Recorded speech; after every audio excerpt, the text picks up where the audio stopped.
大家好，欢迎来到听书学史。试着将物品、饮食、消费、信息和工作都减少一半，努力让生活更简单、更充实。今天我想介绍一下由精神科医生，同时也是禅僧的川野泰州所著的《减少一半会让人生更美好》这本书。今天的视频包括以下3个部分：第一，如何通过减少一半来让生活更简单、更充实；第二，关于减少一半的消费；第三，关于减少一半的饮食。首先，让我从第一部分如何通过减少一半来让生活更简单、更充实开始解释。作者具有双重身份，一方面是禅僧，另一方面是精神科医生。这2个身份使得作者能够从医学和心理学的角度对减少物品和其他事物进行解释。作为医生，作者所说的话在医学上是合理的。尽管市场上有很多关于减少物品和成为极简主义者的书籍，但从精神科医生和禅僧的双重角度来解释减少物品等行为的书籍并不常见。所以，我认为这对大家都是很有启发意义的学习机会。现在，让我们来总结一下这本书的结论。正如书名所示，它的核心理念是通过减少一半来实现更简单、更充实的生活。无论是物品、饮食、消费、信息还是工作，如果我们尝试减少一半，生活将变得更简单、更充实。令人惊讶的是，心情也会变得更平静、更稳定。减少一半的理由有2个：第一是因为作为指标更容易理解；第二是因为这样能够促使行为改变。例如，现在智能手机的过度使用已经成为一个严重的问题。许多专家都指出，过度使用智能手机对身心健康有害。虽然大家都意识到过度使用智能手机是不好的，但如果没有一个明确的指标，大家可能不知道应该减少多少。因此，设定一个减少一半的指标是非常有帮助的。如果有人告诉你要减少一半，那会变得非常明确和容易理解，对吧？比如说，如果一个人每天使用手机4个小时，那么就减少到2个小时；如果是6个小时，就减少到3个小时。这种减少一半的方法非常直观易懂，这就是它的优点所在。不仅是手机使用时间、物品、饮食、消费、信息和工作，当你想要进行一些断舍离时，把减少一半作为目标试试看。也许有些人会觉得减少一半有点太多了，但其实一半的量正好。拥有决心，要勇敢地进行减少一半，因为这真的会改变您的行为。有时候只是稍微减少一点点，并不能真正带来改变。要改变多年养成的习惯是很困难的。现代人在工作、饮食、购物等方面都有过度的倾向，你也许有所体会，经常会吃得太多，买得太多，或者沉迷于使用手机，有时候甚至过度工作，没有明确的界限。这些过度的习惯使得很多人面临各种问题，你们也许都知道，比如由于工作过度而导致健康状况恶化或抑郁的人在现代特别常见，依赖社交媒体等导致心神不宁、迷失自我的人也越来越多。再比如，暴饮暴食会增加生活方式疾病的风险，人们过度囤积物品并承受压力，甚至在没有必要的情况下大量购物和浪费。你们自己回顾一下自己的行为，也许会有所触动。因此，尝试减少一半。当您试图减少一半时，您的日常行为将会发生翻天覆地的改变。尝试停止过度使用手机，注意不要暴饮暴食。这种意识可能在最初的2-3天有效，但很快又会恢复原状。所以要下定决心，大幅度的减少。我们每天都希望能够在生活中做出一些改变，怀着渴望改变的愿望。但为什么最终我们没有做出改变呢？答案很简单，因为缺乏明确的规则，缺乏能够改变生活的决定性规则或方法。而这些规则或方法正是能够显著改变您行为的关键所在。当然，要减少一半的事物，起初可能会带来一些压力或不适感，但是我们人类具有自我调整的能力，在努力坚持下，大脑和心灵终将适应。通过减少一半，你会获得更丰富的时间，过上更丰富的生活，压力也会大大减少。你会发现，减少一半后，您能够获得各种喜悦。作者强调，对日常行为进行明确的限制是至关重要的。在工作时、感到饥饿时、从手机接收到大量信息时、冲动购物时，我们往往会过度。如果我们不加以意识的控制，我们很容易陷入过度。因此，为了避免这种情况，有时候要停下来，认真审视自己的日常行为，通过减少一半的目标，有节制的行动，持续减少过度行为，不仅可以保护自己的健康，还可以实现更加充实、丰富的人生。在佛教中，有一个非常重要的概念，即中道之道。这意味着不要走向极端。简而言之，就是要有节制。这听起来虽然简单，但实际操作起来却很困难，因为我们往往会过度，而不是适度。如果能够拥有中道之道的心态，我们将会更加幸福，恢复内心的平静。只有放下偏执的想法和行为，我们才能够获得心灵的安宁。或许您现在正面临各种烦恼、痛苦和悲伤，是否是因为某些方面做得过多呢？因此，让我们尝试追求适度，而不是过度。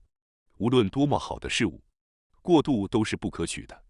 我们可能都知道运动对健康有益，但过度运动反而会适得其反。同样，无论多么健康的食物，过量摄入也会成为毒药。适度才是最好的。因此，仅通过本书学会减少一半的理念，我将会感到非常高兴。我们必须明确了解的一点是，现代社会是一个一切都过度增加的时代。现代人面临的任务太多，工作、家务、育儿、借户，甚至社区活动等等，需要处理的事情总是像堆积成山一样，每天都非常忙碌。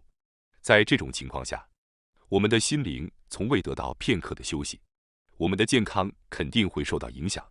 太多必须要做的事情会给您带来巨大的压力，而过度的压力可能会导致焦虑、抑郁、睡眠障碍等各种心理健康问题。此外，过度的压力可能会导致暴饮暴食、肥胖等问题。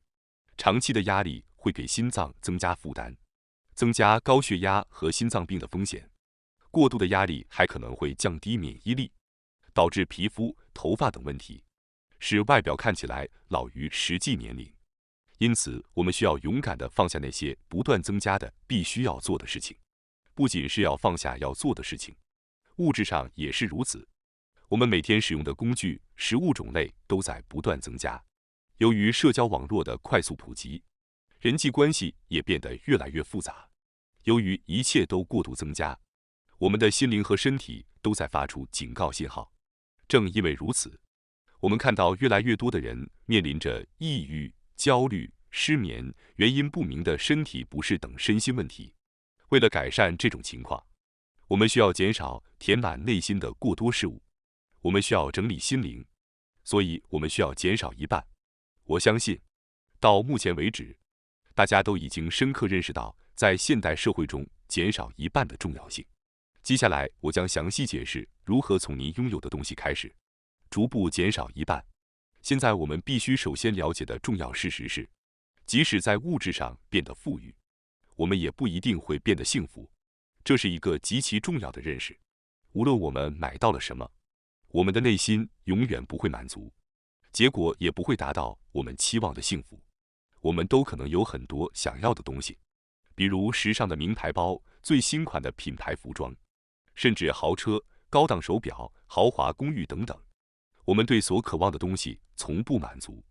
或许我们会认为，只要满足了这些欲望，我们就会变得快乐。但实际情况并不简单。事实上，随着物质的增加，心灵的贫乏会与之成反比。这是为什么呢？因为当我们试图满足自己的欲望时，往往会过度追求。随着我们想要的东西越来越多，我们需要做的事情也相应增加。我们不得不不断思考、不断行动，这样会使我们的身心感到极度疲劳。这种疲劳会从心灵中夺走空间和活力。拥有更多的欲望意味着需要赚更多的钱，而为了赚更多的钱，就需要投入更多的时间和精力，不停地工作。结果是，我们的内心会变得越来越疲惫。实现欲望并不会带来幸福，相反可能会使内心更加空虚。此外，对豪车、名牌商品等的渴望是没有止境的。作为社会性动物，我们往往会拿自己与他人相比较。如果您买了一辆豪车，却发现周围的人拥有更豪华的车辆或更昂贵的品牌，您可能会感到自卑，进而渴望更多。例如，如果您住在每月租金30万日元的公寓里，却发现周围有人住在50万或100万日元的公寓里，您可能会感到不满，于是牺牲自己的私人时间，拼命工作，最终搬进了更贵的公寓。然而，当您看到有人住在价值200万或300万日元的房子里时，您可能会再次感到不满，再次牺牲一切去追求更高的目标。这种做法是没有止境的，最终必然会损害您的身心健康。毫无疑问，这样的做法迟早会让您身心疲惫不堪。即使我们满足了对高级物品的渴望，也不一定会带来幸福。因此，根本不需要去追求这些欲望。相反，一旦我们满足了这些欲望，就像是踏入了一个永无止境的欲望之门。我们必须认识到这一点。事实上，研究表明，通过购买物品获得的幸福感，以及通过与他人比较而产生的幸福感，都是短暂的。相比之下，健康、自由、爱情以及良好的人际关系等不与他人比较的事物所带来的幸福感会更加持久。那些无法用金钱购买的东西可能会给我们带来更多的幸福感。所以，与其牺牲时间和精力拼命赚钱去购买高级物品，不如利用这些时间去健身房锻炼身体，变得更加健康，提升幸福感。您觉得如何呢？或者您觉得利用这些时间和重要的人一起度过宝贵时光？毕竟，已经有证据表明这样做更能够让我们感到幸福。所以，即使我们对物品的渴望再多、再昂贵，最终我们也不会因此而变得更加幸福。一旦了解了这个压倒性的事实，您就能够减少一半的物品，这样也会减少不必要的消费。杂乱的房间或拥挤的物品会对我们的健康产生多种不良影响，因此我强烈建议立即清理您的房间，减少不必要的物品。例如，如果房间里堆满了东西，那么就会浪费资源。所谓的资源浪费，指的是我们一次可以使用的注意力。人类的注意力是有限的，因此房间里有太多的东西会分散我们的注意力，即使我们没有意识到，这些物品也会慢慢地夺走我们的注意力。结果就是，即使我们想专注于眼前的工作，我们的注意力也会分散，大脑信息处理速度也会变慢，无法集中精力完成工作。这真的很可怕，不是吗？只是因为物品太多，我们的注意力和专注力就会不自觉地下降。如果您希望专注于目前的工作，过上真正想要的生活，那么尽量减少周围堆积的物品就显得非常重要。首先检查您的书桌上是否有散乱的物品，然后再检查房间里是否有不必要的物品。从现在开始着手，让我们设定一个目标，即减少一半的物品。当我们周围被太多物品包围时，每一样东西都变得不那么重要，我们也会变得心神不宁。在这种情况下，我们无法真正面对眼前的事情。因此，首先让我们从那些经常出现在视线中的地方开始减少物品。许多人都不擅长整理物品，但我建议从经常出现在视线范围内的地方开始减少物品。这样做会让您感到清爽，而且整理物品的乐趣也会得到满足。减少物品可以带来愉悦感。为了快速清理视线，将干扰视线的物品暂时放入纸箱中，然后放入壁橱是一种有效的方法。这样做会让您感到非常清爽，所以请尝试一次，即使您觉得有点愚蠢。对于那些不擅长整理物品、不喜欢丢弃物品的人来说，当他们考虑要把东西放在哪里、如何分配箱子等问题时，很快就会感到沮丧，最终可能放弃整理物品。此外，即使想要集中精力完成任务或工作，一直在考虑如何整理物品，也会分散注意力。首先，不要考虑太多，将视线中的物品放入纸箱，然后塞进壁橱。通过将物品整理进纸箱，您可以轻松地区分出哪些是必须的，哪些是不必要的。那些无需从纸箱中取出的物品，对您来说是不必要的，您可以毫不犹豫地丢弃它们。相反，那些您需要从纸箱中取出的物品是必须的，就不应该丢弃它们。我常常在时间紧张或者准备开始工作之前，采用一种方法，将视线范围内的所有东西都放进纸箱，然后放进壁橱里，以尽量不分散注意力和集中力。这种方法非常实用，我强烈推荐，因为它可以让您更专注于眼前的任务。所以，请务必尝试一下。先把所有不需要的东西都放进纸箱，然后塞进壁橱。这一步就能让您体验到减少物品带来的愉悦感。在有充足时间的情况下，请务必将物品分成3类。具体来说，将您经常使用的物品放在第1组，不经常使用但还想留着的物品放在第2组，而已经3年以上没有使用的物品放在第3组。这样做可以让您很轻松地分类，不会犹豫。对于第1组和第2组的物品，可以给它们放在各自的固定位置。至于第3组的物品，暂时在纸箱里放置1晚上或几天，然后再来检查。在确认后还是不需要的话，就可以直接机械地丢掉。可能只需要丢弃第3组的物品，您就可以轻松地把你所拥有的物品减少一半。这就是我们日常生活中被无用物品包围的情况。我想再说一件事，希望大家也能整理另一个地方，那就是浴室。因为沐浴时间不仅可以舒缓一天的疲劳，充满能量，特别是对于现代人来说，浴室是一种放空大脑、奖励自己的时间。我认为浴室应该优先整理，因为浴室用品往往会不知不觉地增加，洗发水、护发素、沐浴露、肥皂、洗面奶、剃须膏等等。浴室里总是很混乱，对于那些浴室里乱七八糟的人来说，可以用专用篮子将浴室用品整齐地放在一起，或者将浴室用品减少一半。这样做不仅可以减少心理负担，同时也能让您每天消耗的能量得到恢复，培养出一个令人愉悦的环境。接下来是第2部分，关于减少一半的消费。减少消费不仅会减少家里的物品，还会改变您的消费习惯。通过一些小技巧，您可以像减少物品一样，大幅度减少消费。特别需要注意的是网购，因为网购很容易让人冲动购物，而实体店购物则会有更多的步骤和考虑因素，可以帮助您保持冷静。冲动网购后后悔的情况并不少见，大家也都有这样的经历吧？有时候，即使快递箱里装满了商品送到门口，我们甚至都不记得自己什么时候买的。有些人甚至因为购买而感到满足，甚至连箱子都不打开，就这样把快递箱堆在门口。为了避免这种情况发生，不管冲动有多大，网购通常都要遵循一个规则，那就是睡上1晚后再下单。我们常常会因为喝了点酒而兴奋，然后就买了一堆东西，或者在疲惫的状态下，意志力减弱，猛烈的购物。所以睡上1晚后，清醒过来后再次判断的话，我们就可以大大减少不必要的网购。这是一个非常有效的方法。放心吧，不用着急购物，把商品放进购物车，第2天您就可以再次查看。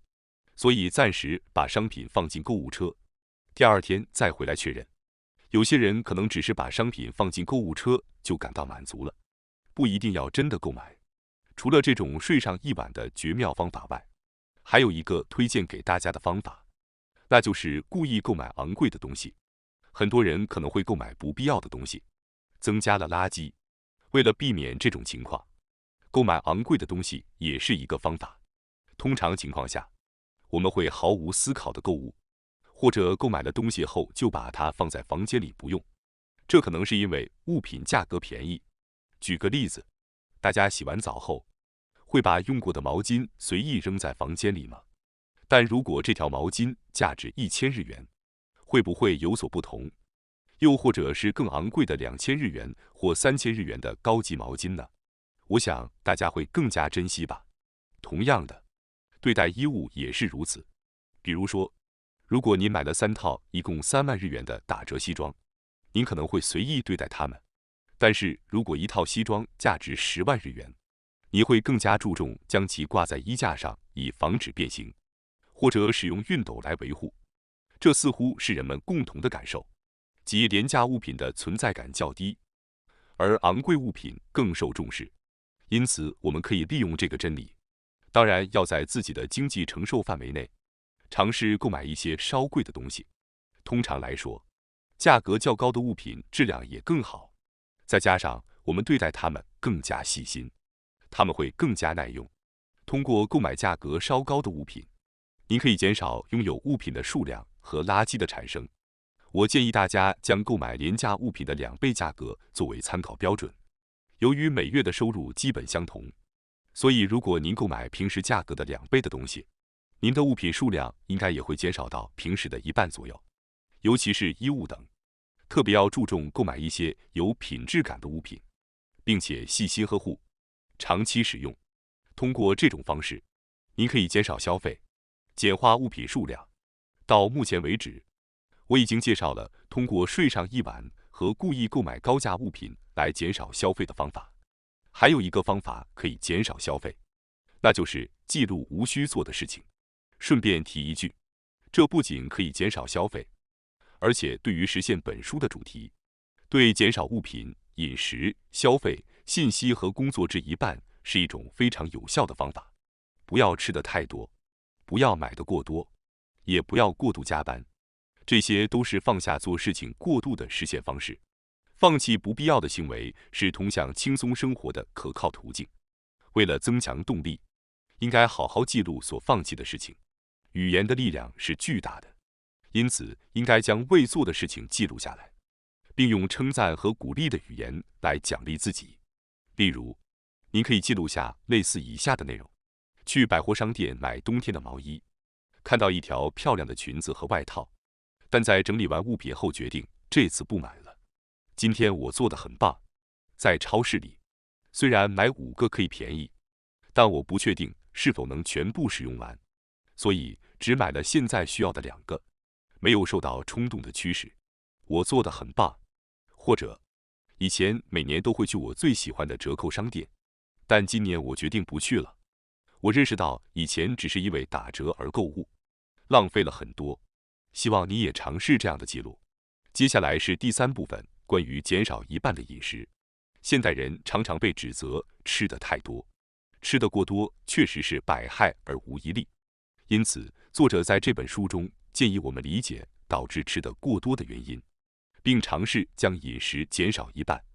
谈及减少一半的饮食，可能让很多人觉得难以置信，认为这是不可能做到的。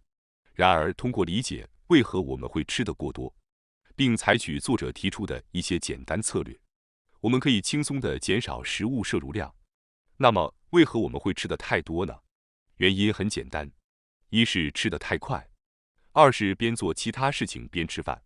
很多人都有吃得太快的问题，吃得太快会导致我们在身体发出饱腹信号之前就已经吃得过多了。减慢进食速度就可以确保我们的饮食量减少。在现代社会中，停止边做其他事情边吃饭尤为重要，集中精力享受饭菜是关键。许多人会边吃饭边使用手机或观看电视，这种做法可能导致他们不知不觉地增加了食物摄入量，这是很大的弊端。因为在做其他事情时，我们很难真正品尝食物的味道和香气。只有专心品尝食物，认真感受食物的味道和香气，我们的胃和心灵才会感到满足。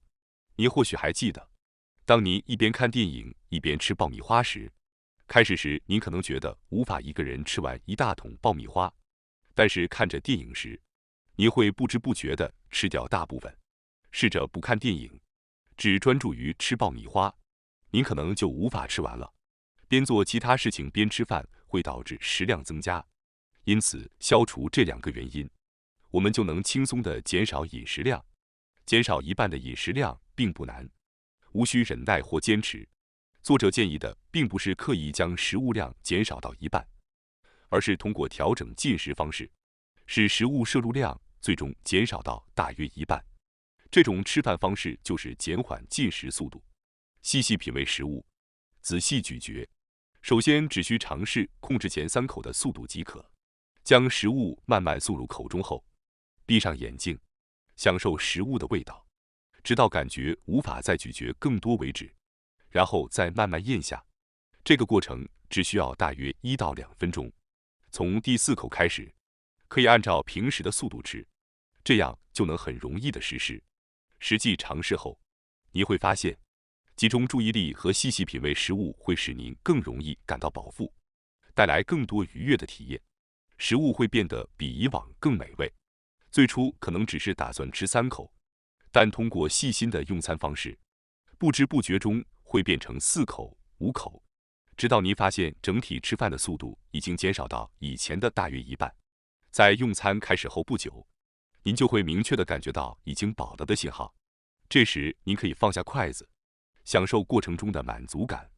这种用餐方式不仅会减缓吃饭的速度，还会使食物摄入量自然地减少到以前的大约一半。请大家一定要尝试一下。感谢大家收看今天的节目。如果你喜欢我们分享的内容，记得点赞、订阅并开启小铃铛通知，第一时间获取我们的更新。在下次的节目中，我们将继续为大家分享更多有益的书籍。再次感谢大家的支持，我们下期再见。